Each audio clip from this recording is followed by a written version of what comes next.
Next, for the U.S.-Canada relationship, please welcome Kirsten Hillman, Ambassador of Canada to the United States, with The Atlantic's Jeffrey Goldberg.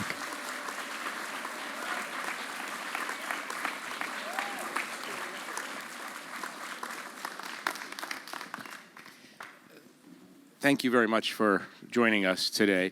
I'm sure most of you could intuit that in Washington journalism, until 3 months ago, the subject of Canada was not particularly controversial.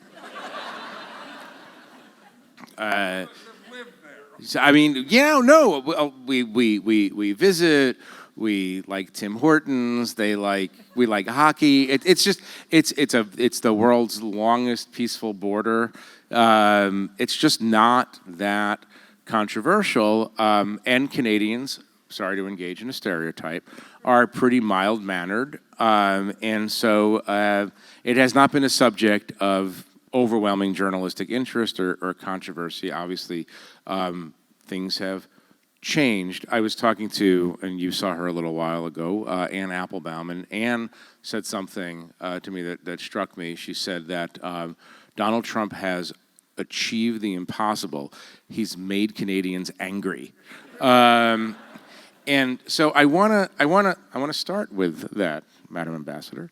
Are you angry at the way Canada is discussed by the President of the United States? Well, first, thank you for having me in my polite Canadian manner. Yes. I think Canadians, and including myself as a Canadian, have gone through a range of emotions. I think sort of surprise, disbelief, confusion, sadness. It's like the 7 stages of grief, or 8. I don't know how many there are. Lots. But I think angry, frustrated, angry sometimes, because we are unsettled by a behavior, in particular with respect to the tariffs, that is having serious and immediate impacts on our well-being. Economically, it's having big impacts here as well, but it's having impacts on our well-being. And Canadians are like, well, can we talk about this? Because we don't think this makes sense for you, for us. This isn't how good friends work together. Let's get down and talk to it. And we will. But I think Canadians have become very seized of this issue. Very seized indeed. How do you explain Trump to your colleagues in Ottawa? How do you explain? Do you tell them, oh, he means it? He literally wants to make Canada a state.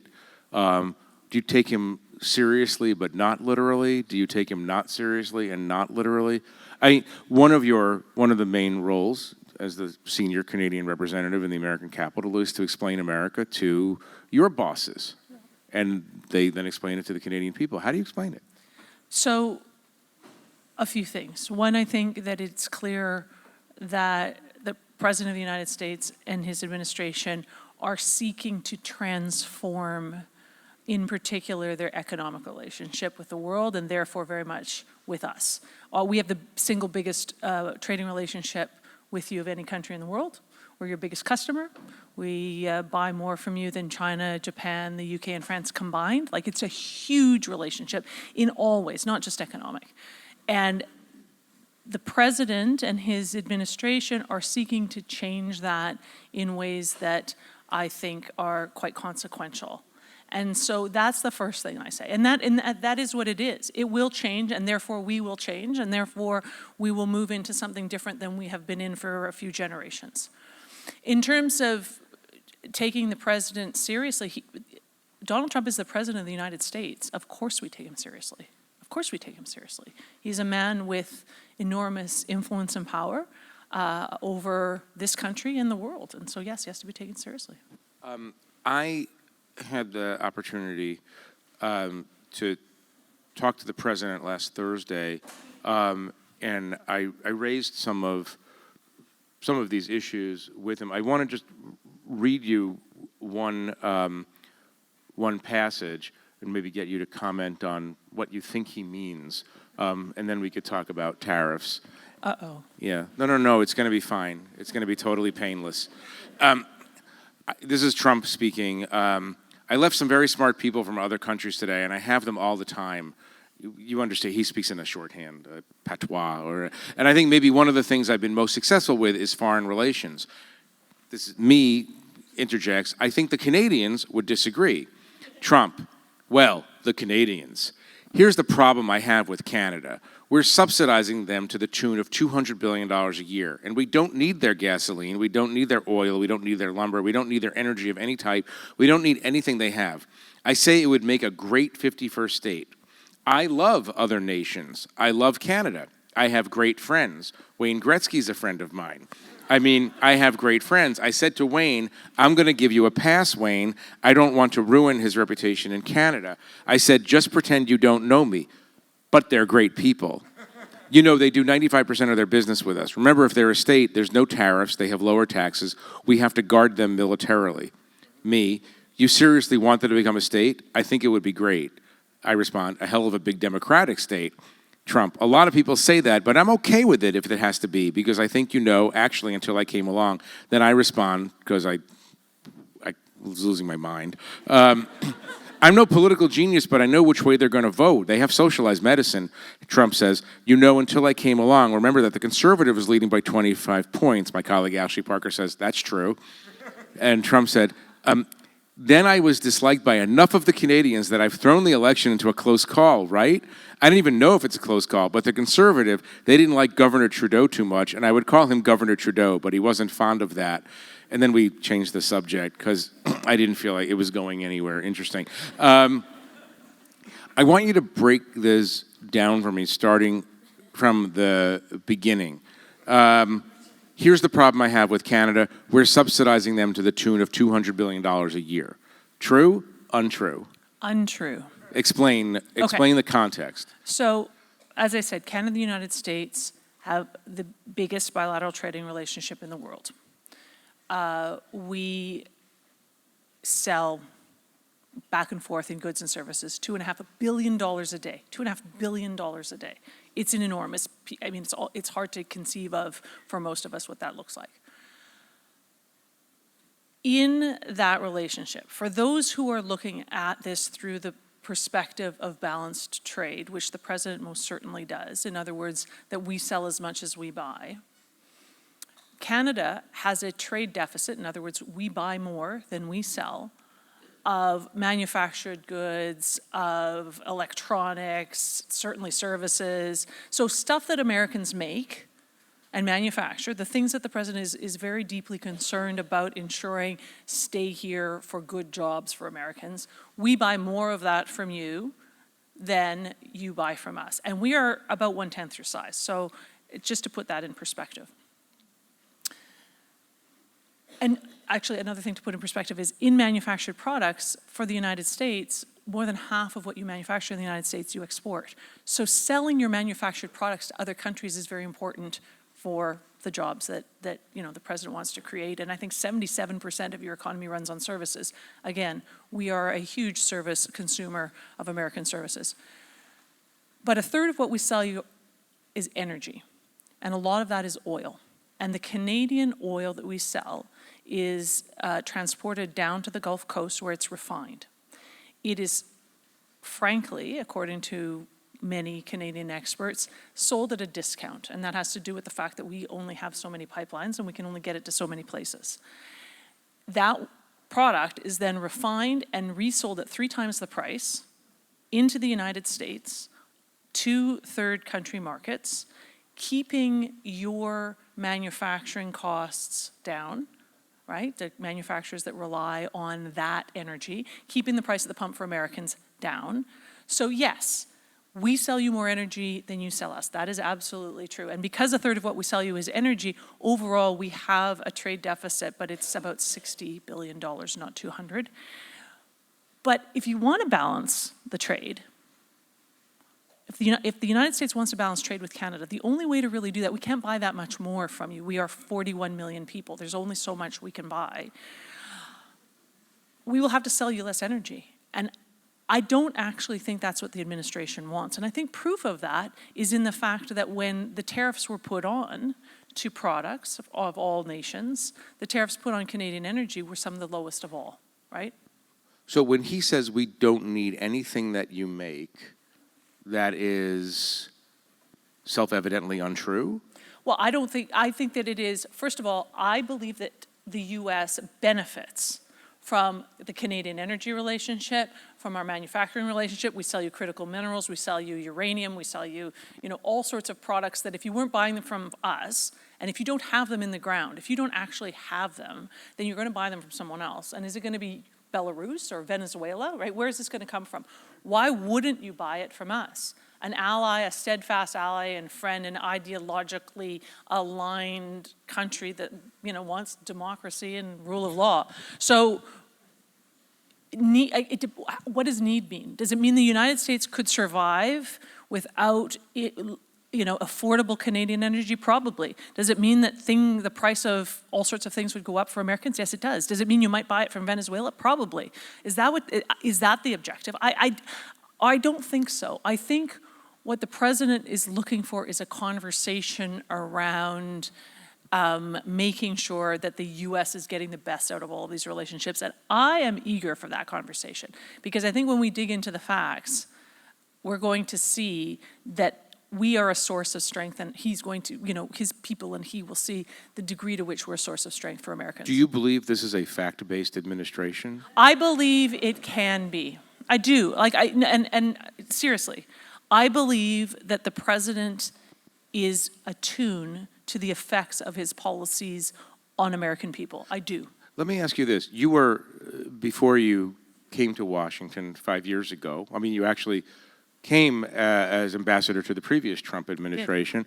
You're an economist. You were Canada's chief trade representative. Does the president understand economics?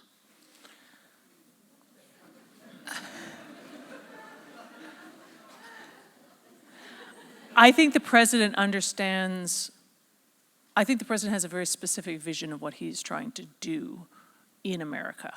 I think there are a lot of people that don't feel that the means by which he is seeking to do that make sense or are traditional.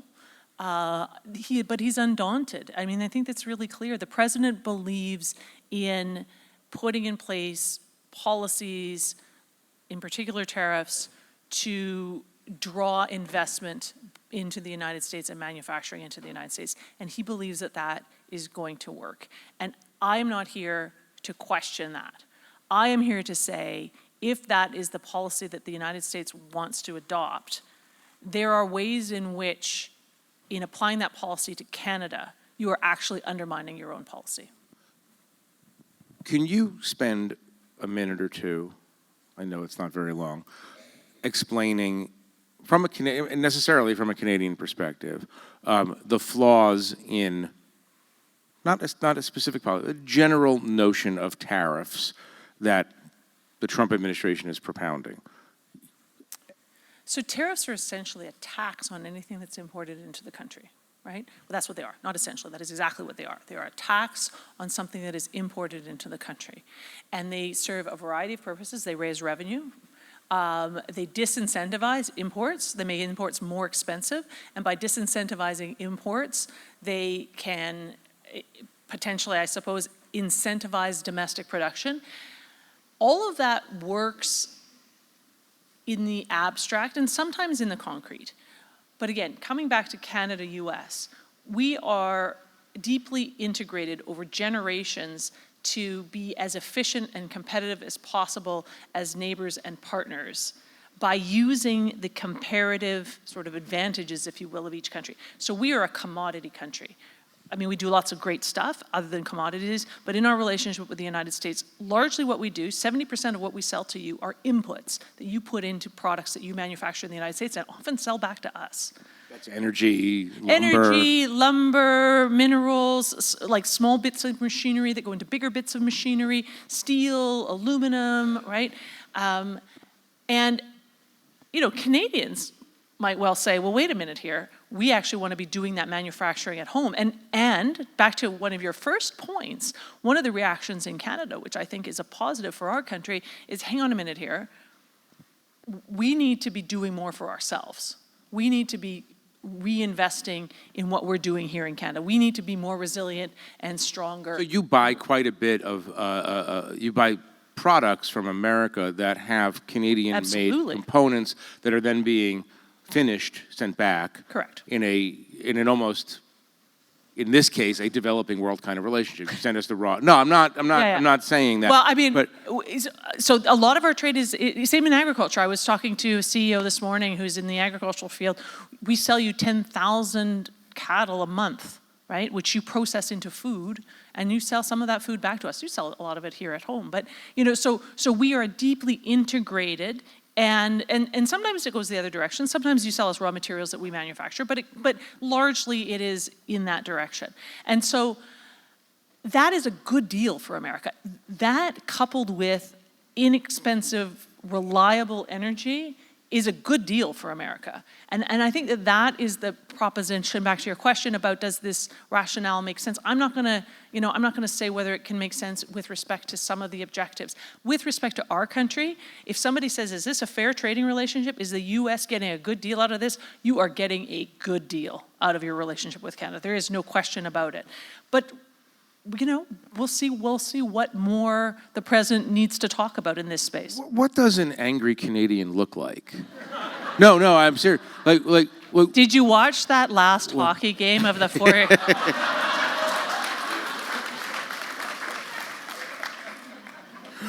What does an angry Canadian look like off the ice? And what I mean is at a certain point, again, we could make jokes about stereotypes, but at a certain point, you are discovering a national pride that has not been right up there on the surface, the way it is with some other countries, including the United States. And at what point and look, your conservative candidate lost, as Donald Trump acknowledges, in a kind of like he doesn't care way, to me, your conservative candidate lost because he was seen as too close to MAGA ideology. I mean, it was clearly what happened up there was a reaction in part to what's going on down here. But would you really reorganize your economy to push away the United States at a certain point? I mean, if you can't get what you consider to be a good deal, what does that look like? I think that it's a question of mitigation, right? I think that we will seek to strengthen our own economy, and we're doing that already. We will seek to reinforce relationships that we have all over the world. We have, a trade agreement with Europe. We have a trade agreement in Asia.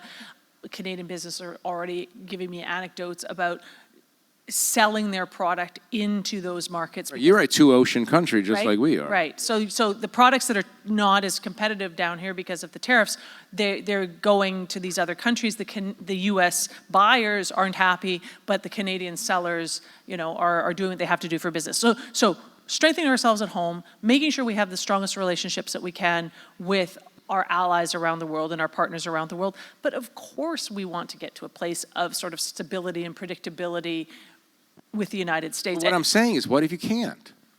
I mean... Do you know what? I think we can. I don't think it's going to be what... the U.S.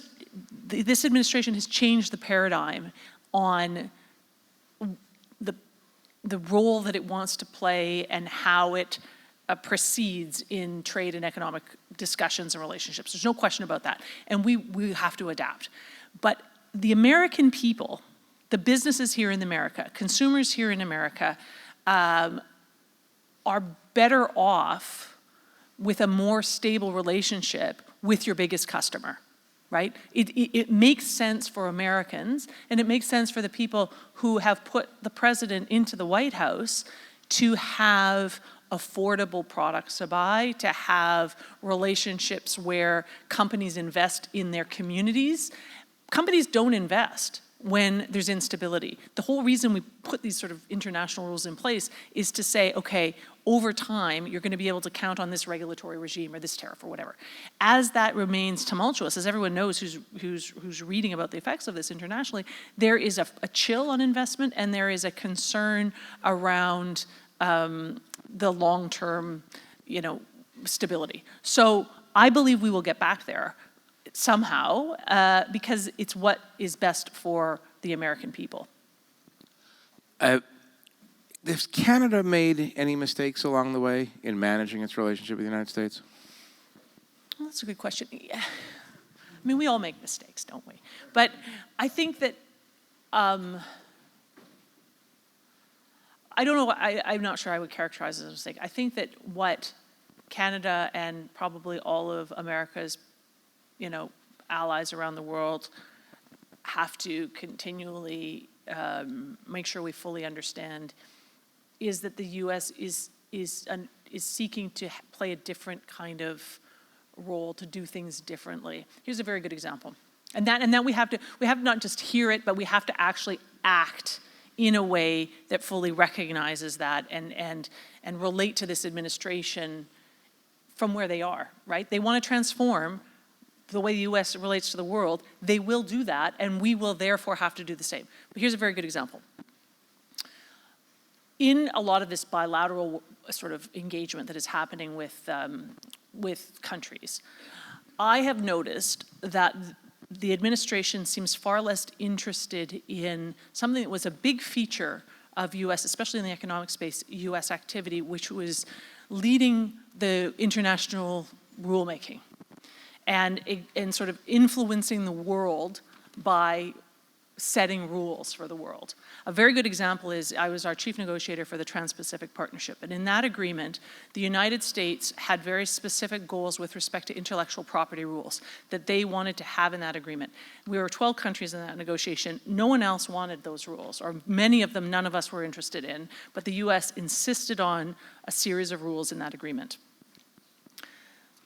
And we wanted the United States in that partnership. And so we all figured out a way to accept those rules.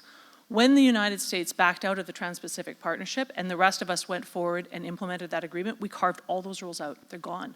So the regulatory changes that we would have all made in our own countries in order to align with U.S. interests and U.S. business interests are gone. We're not doing it, right? And this sort of bilateral transactional approach with countries has advantages for sure, but it does remove the U.S. from that space. And I find that is going to be interesting to see how that plays out. Let me ask one specific question on the subject of non-economic relationship. Your military is very small. You have I think 68,000 active duty soldiers, airmen. 70 sailors. 70. Not 68. You don't spend even 2%, I think, of GDP, although you're trying to move it slowly. Isn't there a legitimate reason for Americans to say, well, Canada, like many European countries, just hasn't pulled its NATO weight? I mean, I'm wondering if that's something that stimulates some American resentment of Canada. I think that there's no question that not just the U.S., but all of our NATO allies are eager to see Canada spend more and faster. We have tripled our spending in the last 10 years or so, but yes, we can do more, and we will do more. We just had an election yesterday. I anticipate that will be something that our new prime minister will speak to, soon. Right. So yeah, I think that's a fair point. But I guess the other thing that I would say is, so absolutely a fair point, where we are trying to really orient ourselves in our defense priorities is towards things that we can do that are specific to Canada. We're spending an awful lot of the money and energy that we have on the Arctic, for example, and really, really investing in the Arctic, investing in North. And that's a counter-Russian activity, among other things. Russia and China, yeah. Yeah. I'm going to go over a couple of minutes because I'm now making myself into a Canada expert rather late in my career, but I find this conversation endlessly fascinating. The election, is Trump correct? Did he throw the election to the Liberal? I'm asking you for your analysis. I understand you're apolitical in this role, but I'm asking you as a Canadian political analyst. I think Canadians were very focused on a small number of things, and very near the top of the list for many, almost all, I would say, is managing our relations with the United States. That was essential to most Canadians. And then cost of living, and we have a housing shortage crisis. We have a few issues that are really important to Canadians, but absolutely managing the relationship with the United States was top of the list for very many Canadians. How did that help Carney? Well, that's a good question. I think that Prime Minister Carney, so our Prime Minister was just elected yesterday, was the former governor of the Bank of Canada, former governor of Bank of England, has a very strong economic pedigree. And I think that Canadians saw that as a skill set that would be very important in this moment in time. If we're in a moment of transformation, I think Canadians said, okay, this seems to be the skill set that we prefer. This is my, as a citizen, sort of analysis of that. In other words, he understands what's coming in these negotiations and is ready. Yeah, I mean, he shepherded Canada through the 2008 financial crisis. Right. He shepherded the UK through Brexit. So he is someone who has dealt with big economic transformations.